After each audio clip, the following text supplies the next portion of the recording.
की है, जहां रीवा में रीजनल इंडस्ट्री कॉन्क्लेव का आयोजन किया गया है, जिसमें देश भर के नामी कंपनियों और जाने माने लोग भी शामिल हैं। लेकिन कांग्रेस ने आयोजन पर बड़ा सवाल उठाया है। चुरहट विधायक अजय सिंह ने कॉन्क्लेव में विंध्य के कांग्रेस विधायकों को नहीं बुलाने का आरोप लगा दिया है। उन्होंने कहा है कि यह आश्चर्यजनक और खेदपूर्ण है कि मुझे ना तो इस आयोजन की जानकारी मिली है और ना ही कोई आमंत्रण राज्य सरकार की ओर से मिला है। आज सवेरे जिला प्रशासन सीधे और मुझसे पूछा गया कि क्या मैं इसमें भाग ले रहा हूं। जाहिर है कि कांग्रेस पार्टी से निर्वाचित जनप्रतिनिधियों को ऐसे आयोजन में शामिल करने की सरकार की कतई मंशा नहीं है। तो एक और तो यहाँ पर कॉन्क्लेव हो रहा है और रीजनल इंडस्ट्री कॉन्क्लेव में कई निवेशक रीवा पहुंचे हैं, लेकिन कांग्रेसी नेताओं को नहीं बुलाया गया और कांग्रेसी नेता अब इस पर सियासत करते नजर आ रहे हैं।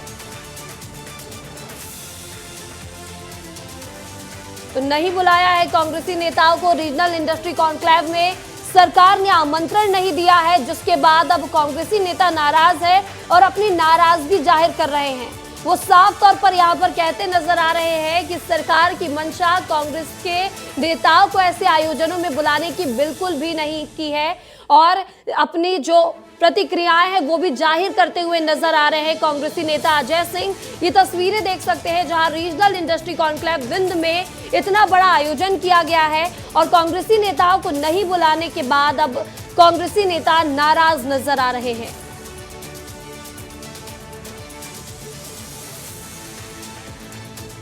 तो सरकार ने आमंत्रण नहीं दिया है, नहीं बुलाया है और कांग्रेसी नेता नाराज नजर आ रहे हैं। और इसी खबर में ज्यादा अपडेट के साथ हमारे सहयोगी विवेक तिवारी हमारे साथ जुड़ रहे हैं। विवेक का सीधा रुख करेंगे। विवेक, रीजनल इंडस्ट्री कॉन्क्लेव का आयोजन किया गया है, कई निवेशक यहां पर पहुंचे हैं, फिलहाल क्या अपडेट है इस पूरे मामले में?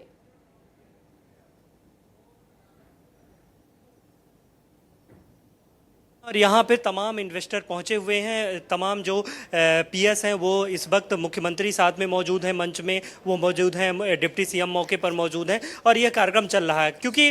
तमाम इन्वेस्टर, छोटे बड़े इन्वेस्टर पहुँचे हुए हैं और 1-to-1 चर्चा की जा रही है इन्वेस्टरों के साथ। और क्योंकि विंध्य क्षेत्र में तमाम निवेश के आयाम जो तलाशे जाने हैं उसको लेकर चर्चा चल रही है और ख़ासकर यहाँ का जो खनिज संपदा है और यहाँ का जो क्षेत्र रहा है, पहले से ऊर्जा और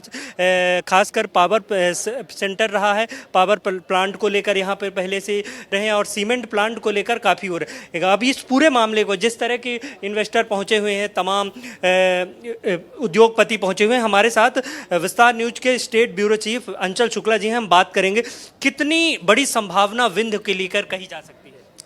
देखिए विवेक, जिस तरीके से यहाँ पर अभी बात हो रही है, सारे विभाग के लोगों ने, जो चीफ सेक्रेटरी से लेकर के और सारे विभाग के प्रमुखों ने जो विंध्य में जिस तरीके से उद्योग की संभावनाओं पे बात कही है, निश्चित रूप से उसमें स्थानीय स्तर पर भी बात करें अगर और चाहे अब बात करें वैश्विक स्तर पर भी, तो जैसे आप देखिए रिलायंस है, डालमिया है, तमाम बड़े उद्योगपति और साथ में बाबा रामदेव का जो वो है पतंजलि, उससे भी आचार्य बालकृष्ण आए हुए हैं। तो निश्चित रूप से विंध्य में जिस तरीके से खनिज की अपार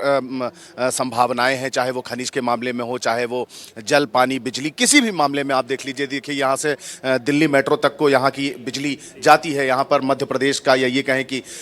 एशिया का सबसे बड़ा सोलर पावर प्लांट अब तक का 750 मेगावाट क्षमता वाला था। तो यहाँ पर निश्चित रूप से आकर्षित हो रहे हैं और सरकार ने जो एक वादा किया है इन्वेस्टर से कि आप आइए, सिंगल विंडो आपके लिए है, यहीं से आपके सारे काम होंगे, डेडिकेटेड लोग वहाँ पर बैठे हुए हैं और आपका काम करेंगे। तो अभी जब विवेक, इससे पहले मैं अंदर बैठा हुआ था तो रिलायंस ग्रुप के एच.के. त्रिपाठी अपनी बात कह रहे थे और वो कह रहे थे मुझे यहाँ पर कन्विंस होने की जरूरत नहीं है, हम तो मन बना के आए हैं, अब तो हमें प्रोसीड करना है आगे के लिए कि हम यहाँ पर मध्य प्रदेश में एक बड़ा निवेश ले आए। और किस बात को लेकर वो निवेश ले आएंगे उसके बारे में वो बता रहे थे कि निश्चित रूप से हमारे पास ये योजना है मध्य प्रदेश के लिए जिसपे हम काम करेंगे। सीमेंट के क्षेत्र में जैसा कि जब प्रमुख सचिव बता रहे थे तो कह रहे थे कि लगभग विंध्य जो है 10%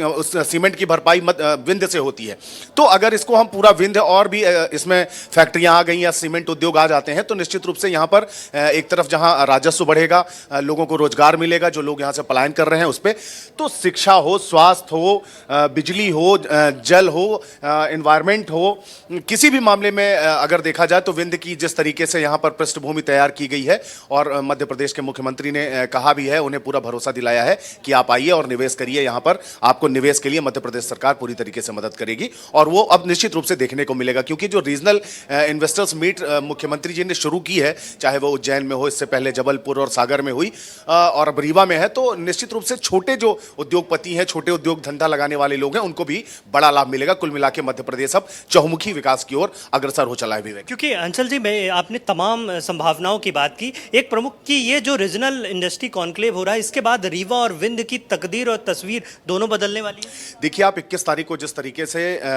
छठवां एयरपोर्ट रीवा के रूप में मिला है, तो आप एक चीज तो मानिए कि जो विंध्य है वो अपनी जो जैसा कि अभी कह रहे थे कि अतुलनीय भारत का साफ दिल, ऐसा कुछ उन्होंने कोट किया, बड़ी अच्छी लाइन थी उनकी। तो आप देखिए कि विंध्य में चाहे वो एयर कनेक्टिविटी हो, चाहे वो रेलवे कनेक्टिविटी हो, चाहे वो सड़कों का जाल हो, चाहे वो नहरों, बाणसागर के नहरों का जाल हो, तमाम तरीके की उपलब्धियां आप देखिए। यहाँ का किसान कितना, जिस किसान के पास थोड़ी सी भी जमीन है तो किस तरीके से धान की खेती कर रहा है, गेहूं की खेती कर रहा है दोनों रबी में, और जिस तरीके से यहाँ पर उपज लगातार बढ़ रही है, सिंचित खेती का रकबा जो है वो बढ़ रहा है हेक्टेयर में अगर बात करें, तो कहीं ना कहीं विंध्य जो है वो चहुमुखी विकास कर रहा है। और इसमें इस बात को कहने में कोई दो मत नहीं कि भारतीय जनता पार्टी की सरकार और इससे पहले की सरकारों ने जिस तरीके से विंध्य को देखा था, अब तो आप देखिए कि विंध्य के अलग राज्य बनाने की मांग भी जो काफी लंबे समय से चल रही थी, क्योंकि अटल बिहारी वाजपेयी भी कहा करते थे कि अगर आप विकसित और समृद्ध विवेक, तो अब संभावनाएं भी यहाँ पर बढ़ती नजर आ रही है। रीजनल इंडस्ट्री कॉन्क्लेव का आयोजन किया गया है और संभावनाओं के साथ साथ यहाँ पर सुविधाएं भी विंध्य में अब बढ़ती नजर आ रही है। इस तमाम जानकारी के लिए आपका और अंचल जी का भी बहुत बहुत शुक्रिया।